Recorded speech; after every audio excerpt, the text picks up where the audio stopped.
MUDA tension ಮಧ್ಯೆಯೂ ತವರಿನಲ್ಲಿ CM Siddaramaiah ಸಂಚಾರವನ್ನ ಮಾಡ್ತಾ ಇದ್ದಾರೆ. ಮೂಡಾ ಟೆನ್ಷನ್ ಮಧ್ಯೆಯೂ ತವರಿನಲ್ಲಿ ಸಿಎಂ ಸಿದ್ದರಾಮಯ್ಯ ಸಂಚಾರವನ್ನ ಮಾಡ್ತಾ ಇದ್ದಾರೆ.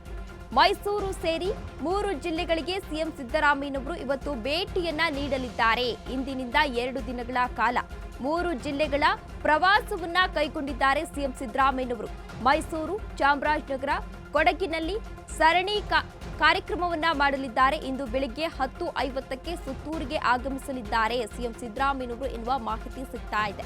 ಸುತ್ತೂರು ಜಾತ್ರಾ ವಸ್ತು ಪ್ರದರ್ಶನದ ಸಮಾರೋಪದಲ್ಲಿ ಸಿಎಂ ಸಿದ್ದರಾಮಯ್ಯ ಭಾಗಿಯಾಗಲಿದ್ದಾರೆ. ಬಳಿಕ ಸುತ್ತೂರು ಅಮ್ಮನವರ ದೇಗುಲಕ್ಕೆ ಭೇಟಿ ನೀಡಿ ದೇವಿಯ ದರ್ಶನವನ್ನ ಪಡೆಯಲಿದ್ದಾರೆ ಸಿಎಂ ಸಿದ್ದರಾಮಯ್ಯನವರು ಎನ್ನುವ ಮಾಹಿತಿ ಇದೀಗ ಸಿಗ್ತಾ ಇದೆ. ಇನ್ನು ಕಾಂಗ್ರೆಸ್ ಪಾಳ್ಯದಲ್ಲಿ ಇದೀಗ ಒಂದು ಕಡೆ ಕುರ್ಚಿ ಕಾದಾಟ ಇದೆ, ಇನ್ನೊಂದು ಕಡೆ ಮೂಡಾ ಹಗರಣದಿಂದ ಸಿಎಂ ಸಿದ್ದರಾಮಯ್ಯನವರಿಗೆ ಈಗಾಗಲೇ ಸಂಕಷ್ಟ ಕೂಡ ಎದುರಾಗಿದೆ. ಇದರ ಮಧ್ಯೆ ಇದೀಗ ಸಿಎಂ ಸಿದ್ದರಾಮಯ್ಯನವರು ಅದರ ಸಂಕಷ್ಟದ ನಡುವೆಯೂ ಇದೀಗ 3 ಜಿಲ್ಲೆಗಳ ಪ್ರವಾಸವನ್ನ ಕೈಗೊಂಡಿದ್ದಾರೆ. ಸುತ್ತೂರಿನಿಂದ ಕೊಡಗು ಜಿಲ್ಲೆಗೆ ಸಿಎಂ ಸಿದ್ದರಾಮಯ್ಯನವರು ತೆರಳಲಿದ್ದಾರೆ.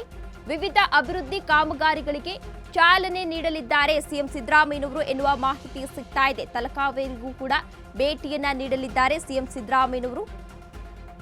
ಸಂಜೆ ವೇಳೆಗೆ ಮೈಸೂರಿಗೆ ಹಿಂದಿರುಗಿ ಅಲ್ಲೇ ಸಿಎಂ ಸಿದ್ದರಾಮಯ್ಯನವರು ವಾಸ್ತವ್ಯವನ್ನ ಹೂಡಲಿದ್ದಾರೆ. ನಾಳೆ ಬೆಳಗ್ಗೆ 11 ಗಂಟೆಗೆ ಆರೋಗ್ಯಾಧಿಕಾರಿಗಳ ಸಮಾವೇಶದಲ್ಲಿ ಭಾಗಿಯಾಗೋ ಸಾಧ್ಯತೆ ಕೂಡ ಇದೆ.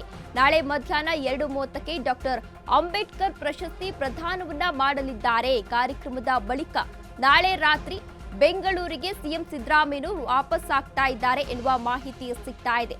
ಈಗಾಗಲೇ 3 ಜಿಲ್ಲೆಗಳ ಪ್ರವಾಸವನ್ನ ಸಿಎಂ ಸಿದ್ದರಾಮಯ್ಯನವರು ಕೈಗೊಂಡಿದ್ದಾರೆ. ಸಾಲು ಕಾರ್ಯಕ್ರಮಗಳಲ್ಲಿ ಸಿಎಂ ಸಿದ್ದರಾಮಯ್ಯನವರು ಭಾಗಿಯಾಗಲಿದ್ದಾರೆ ಎನ್ನುವ ಮಾಹಿತಿ ಕೂಡ ಸಿಗ್ತಾ ಇದೆ. ಅದೇ ಹಿನ್ನೆಲೆಯಲ್ಲಿ ಈಗಾಗಲೇ ಸಕಲ ಸಿದ್ಧತೆಯನ್ನ ಕೂಡ ಕೈಗೊಳ್ಳಲಾಗಿದೆ. ಯಾವುದೇ ಅಹಿತಕರ ಘಟನೆ ನಡೆಯದಂತೆ ಪೊಲೀಸರ ನಿಯೋಜನೆಯನ್ನ ಕೂಡ ಮಾಡಲಾಗಿದೆ. ಅಲ್ಲಿಯೂ ಕಾರ್ಯಕ್ರಮಕ್ಕೆ ಬರುವಂತಹ ಇನ್ನು ವಸ್ತು ಪ್ರದರ್ಶನ ಇರುತ್ತೆ, ಕೃಷಿ ಮೇಳ ಇರುತ್ತೆ, ಎಲ್ಲಾ ಕಾರ್ಯಕ್ರಮಗಳಲ್ಲೂ ಕೂಡ ಸಿಎಂ ಸಿದ್ದರಾಮಯ್ಯನವರು ಭಾಗಿಯಾಗೋ ಸಾಧ್ಯತೆ ಇದೆ.